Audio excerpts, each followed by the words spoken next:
I still remember the day my grandfather passed away. It was like a veil had been lifted from my eyes, and I saw the world for what it truly was, a twisted game of cosmic proportions. My name is Sarah Jenkins, but I've always felt more like Robert Sepehr's granddaughter than my own. Our family history was marked by an unspoken pact with forces beyond human comprehension. He left me his mansion, nestled deep in the woods, with one condition: I must reside there for a year before claiming it as mine. A year to unravel the mysteries hidden within its walls. The weight of that task settled upon my shoulders like an anvil, crushing me beneath its oppressive force.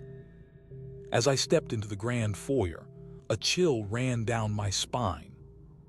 Grandfather Sepehr's eyes seemed to follow me, etched on every surface like macabre portraiture. The air reeked of decay and forgotten memories. In his will, he mentioned only one heirloom, an antique pocket watch with an inscription that read, "Tempus fugit, don't look back." A chilling warning from a man who'd spent his life studying the very fabric of time itself. I accepted the challenge, though I couldn't shake off the feeling that I was walking into a trap. My grandfather's fascination with the occult had always been a source of intrigue and fear. Little did I know, this inheritance would be my descent into Robert Sepehr's world, a realm where time lost all meaning, and the line between sanity and madness became blurred. I spent the first few weeks in the mansion, trying to make sense of my grandfather's life and the strange rituals that had taken place within its walls.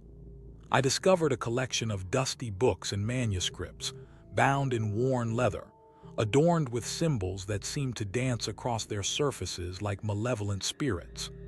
The air was thick with the scent of old parchment and something else, a sweet, pungent smell that made my stomach turn. It was as if the very walls were exhaling a sigh of despair, a collective grief that had been locked within these halls for generations. I found myself drawn to one book in particular, its cover embossed with an image of the alchemical symbol for Mercury. The title, De Mort et Tempore, was etched in gold lettering, and as I opened the book, a whisper seemed to caress my ear: the art of death is not just dying but becoming. I shivered, despite the warmth of the summer evening. It was then that I stumbled upon an old photograph, tucked away in a hidden compartment within the book's pages. The image depicted my grandfather as a young man, standing alongside a group of individuals who seemed to be changed. Their eyes had a milky white hue, and their skin was deathly pale, yet there was something in their expressions that spoke of an otherworldly understanding. I felt a shiver run down my spine as I realized that this must have been the catalyst for my grandfather's descent into madness. The photograph seemed to mock me, its subject's eyes following me around the room like a macabre game of cat and mouse. I knew then that I was not just inheriting a house, but a legacy, one that would consume me whole if I wasn't careful. As the days passed, I began to uncover more secrets within the mansion's walls. In the dead of night, when the moon cast an eerie glow over the treetops, I would sneak into my grandfather's laboratory, searching for answers. The room was a labyrinth of curiosity and madness, filled with strange contraptions and artifacts that seemed to defy explanation. I found a journal belonging to my grandfather, detailing his experiments with time dilation and the human psyche. The entries grew increasingly erratic, as if he had unlocked doors that were meant to remain closed. One passage in particular caught my eye: "The fabric of reality is thinning, and I am the thread that will weave it back together." I couldn't shake off the feeling that I was reading a recipe for chaos. In another room, I discovered a series of photographs depicting my ancestors, each one more twisted than the last. They seemed to be changing, their bodies contorting in ways that defied human anatomy. I began to suspect that my grandfather had made a pact with forces beyond our world, trading his soul for knowledge and power. The more I learned, the more I felt like I was walking through a funhouse mirror. Everything was distorted, and I wasn't sure what was real and what was just a reflection of my own sanity. One night, as I was leaving the laboratory, I stumbled upon a hidden compartment containing a series of VHS tapes. The labels read Experiment 17 and Subject, Robert Sepehr. I knew then that I had to watch them, no matter how unsettling it might be. I inserted the first tape into the VCR, and the static-filled screen flickered to life. A figure appeared, distorted and blurry, as if seen through a broken lens. It was my grandfather, or at least it seemed to be. His eyes were black as coal and his skin was deathly pale. He spoke in a monotone voice, reciting a litany of phrases that sent shivers down my spine. Subject is prepared. Isolation protocol engaged. All external stimuli will be terminated. As I watched, the room around him began to distort and ripple, like the surface of a pond struck by a stone. The figure's face elongated, stretching across his forehead like a macabre parody of a smile. I felt a wave of nausea wash over me as I realized that my grandfather was no longer in control. He was something else now, something ancient and malevolent. The tape ended abruptly, and I found myself gasping for air. I ejected the tape, but my hands were shaking too hard to put it back in. I felt a sense of unease growing inside me, as if I had just glimpsed a doorway into a realm that was best left unexplored. But I couldn't help myself. I watched the next tape, and the one after that, each one revealing a piece of my grandfather's twisted game. The experiment seemed to be designed to break him, to shatter his mind and soul like fragile glass. And yet, with each passing moment, I felt myself becoming more and more entwined in his web of madness. As I continued to watch the tapes, I began to feel a creeping sense of dread. The images on screen seemed to sear themselves into my brain, leaving me with vivid nightmares and an unshakable feeling of unease. My days blended together in a blur of fear and paranoia, as if I was trapped in some sort of waking nightmare. I started to question my own sanity, wondering if I was truly seeing what I thought I saw on the tapes. The lines between reality and madness began to blur, and I felt myself slipping down a rabbit hole from which there was no return. One night, I woke up to find myself alone in the mansion, the darkness outside seeming to press in on me like a physical force. I stumbled through the empty halls, searching for some sign of life, but there was nothing. No sound, no movement, just an oppressive silence that seemed to weigh me down.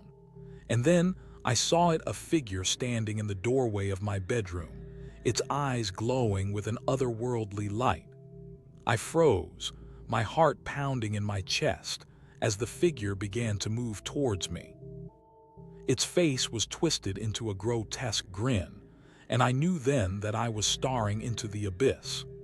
The last thing I remember is feeling a sense of despair wash over me, as if I had finally succumbed to the darkness that had been closing in around me. And then, everything went black. I slowly regained consciousness to find myself in a dimly lit room filled with people. They were all staring at me with an unnerving intensity, their eyes seeming to bore into my very soul. I tried to speak, but my voice was hoarse and barely audible. One of them stepped forward, a tall, imposing figure with piercing blue eyes. "Welcome, brother," he said, his voice dripping with sincerity. "We've been waiting for you." He handed me a small notebook containing a single phrase: "The truth is in the rituals." I felt a shiver run down my spine as he continued to speak. "You see, we're not just a group of people, we're a family. And families stick together no matter what it takes." The words echoed in my mind like a mantra, making me feel both drawn and repelled at the same time. I looked around the room, trying to take in everything at once. There were symbols etched into the walls, strange artifacts arranged on shelves, and people dressed in robes that seemed to blend together in a blur of color. It was like nothing I had ever seen before. The figure with the blue eyes handed me another notebook. "This contains information about our organization," he said. "But be warned, once you know the truth, there's no going back." I felt a sense of trepidation wash over me as I opened the book, the words on the page seeming to leap off the page and grab at my soul. And then, everything went black again. I woke up to find myself back in the mansion, but this time I was surrounded by people who seemed to know exactly what they were doing. They moved with a purpose, their eyes scanning the room as if searching for something or someone. The figure with the blue eyes reappeared, his expression unreadable. "It's time," he said, his voice low and even. "We need you to blend in." I felt a surge of fear, but also a spark of curiosity. What did they want from me? Why had I been brought here? The figure handed me a long black robe, which I hesitantly accepted. They led me to the heart of the mansion, where a large circle was drawn on the floor. The air was thick with incense and an otherworldly energy. "This is our sacred space," one of the others said, her voice dripping with reverence. "We call it the altar." I felt a shiver run down my spine as they began to chant, their voices weaving together in a hypnotic rhythm. The blue-eyed figure stepped forward, his eyes locked on mine. "You are our guest tonight," he said, his voice dripping with menace. "But soon, you will be one of us." I felt a sense of unease wash over me as they began to perform their dark ritual. It was like nothing I had ever seen before, a twisted blend of magic and madness. And yet, despite my fear, I couldn't help but feel drawn in, like a moth to a flame. I felt myself being pulled deeper into the ritual, my feet seeming to move of their own accord as I joined in the chanting. The air was thick with incense and the stench of something rotting, making my stomach churn with nausea. But I couldn't look away, transfixed by the figure at the center of the circle, his eyes blazing with an otherworldly energy. He raised his hands to the sky, and I felt a jolt run through me as he summoned some kind of dark power. The others fell silent, their eyes fixed on him with an unnerving intensity. I tried to speak, but my voice was caught in my throat. It was as if I had lost all sense of self, all connection to the world outside this circle. The figure began to chant again, his words echoing through me like a mantra. "We call upon the power of the abyss," he growled, "to consume and destroy." As he spoke, the air seemed to ripple and distort, like the surface of a pond struck by a stone. I felt myself being pulled down into some dark and ancient well from which there was no return. The ritual reached its climax, and I felt my soul being torn asunder. When it ended, I lay on the floor, gasping for breath, my mind reeling with shock and terror. The figure loomed over me, his eyes gleaming with triumph. "You are one of us now," he hissed, his voice like a snake slithering through the grass. And as I looked up at him, I knew that I had crossed a threshold from which there was no turning back. As the days passed, I found myself becoming more and more entrenched in the cult's activities. I was given a new name, one that echoed the rituals we performed. Abaddon.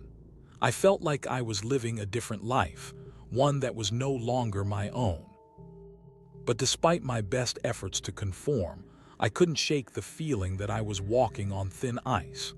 The others seemed to sense it too, their smiles and laughter masking a deeper unease. One night, I stumbled upon a hidden room deep in the mansion's basement. It was filled with ancient artifacts and forbidden knowledge. I felt like I had finally found a way out, a chance to break free from the cult's grasp. But as I dilated through the shelves, my fingers brushing against strange symbols, I realized that I wasn't alone. The figure with the blue eyes stood in the shadows, watching me. "You shouldn't be here," he hissed, his voice dripping with venom. I tried to run, but it was too late. He reached out and grabbed me, pulling me back into the darkness. As I looked up at him, I saw something that made my blood run cold. A photograph of myself, taken years ago when I was still living my old life. But there was something different about it, something that sent a chill down my spine. The eyes were black like the ones in the ritual, and the smile. It was a smile I had never seen before, but somehow knew all too well. The figure with the blue eyes dragged me deeper into the basement, the air growing colder and damper with every step. I tried to struggle, but he was too strong. He tossed me into a small, dimly lit room, the door slamming shut behind me with a loud clang. I was left standing in the darkness, my heart pounding in my chest. Slowly, the light flickered on, revealing a figure that made my blood run cold. It was myself, or at least a twisted mockery of it. The eyes were black, the skin deathly pale. It smiled, and I felt a wave of terror wash over me. "You've been chosen," it said, its voice like a rusty gate. "Chosen for what?" I stammered, trying to keep my voice steady. "For your next stage of transformation," it replied, its smile growing wider. The room began to spin around me, and I felt myself being pulled towards the figure. I tried to resist, but it was too late. It reached out and touched my face, and everything went black. When I came to, I was lying on a cold, hard surface. I was in a car, speeding down a deserted road. The figure with the blue eyes sat beside me, his eyes fixed on mine. "We're almost there," he said, his voice dripping with menace. "Soon, you'll be one of us." I tried to scream, but my voice was trapped in my throat. All I could do was watch as the world outside blurred by in a colorful haze. Where were we going? What did they plan for me? As the car sped down the deserted road, I couldn't help but feel a sense of unease. Where were we going? And what did they plan for me? The figure with the blue eyes seemed to sense my fear and leaned in closer. "You're close," he whispered. "You can smell it." I tried to shake off the feeling, but it only grew stronger. Suddenly, the car screeched to a halt in front of an old mansion. The figure got out and gestured for me to follow him. I hesitated for a moment, but something compelled me to step inside. As we entered the mansion, I was hit with a wave of memories. Memories that didn't belong to me. Memories of a life I had never lived.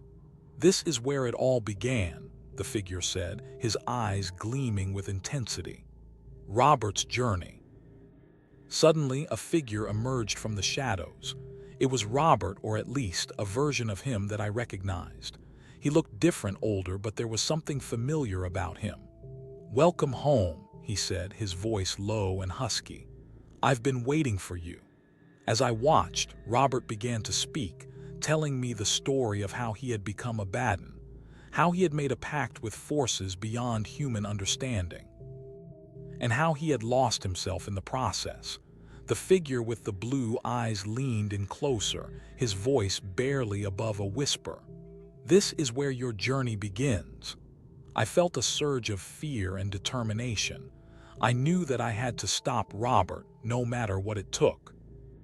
As I watched, Robert's words began to blur together in a maddening chant. The room seemed to spin around me, and I felt myself being pulled down into the abyss.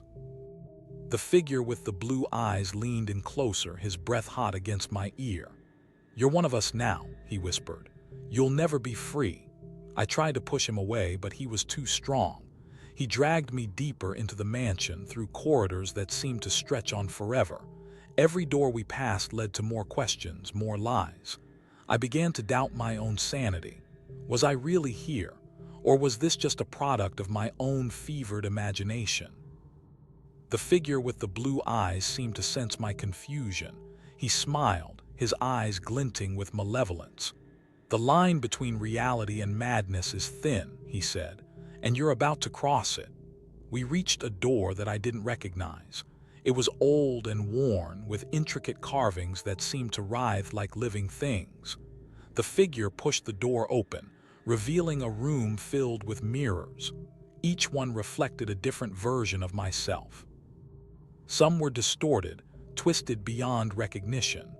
Others were perfect, shining like silver coins in the dim light. I felt a scream building in my throat as I realized that I was staring at my own multiple personalities.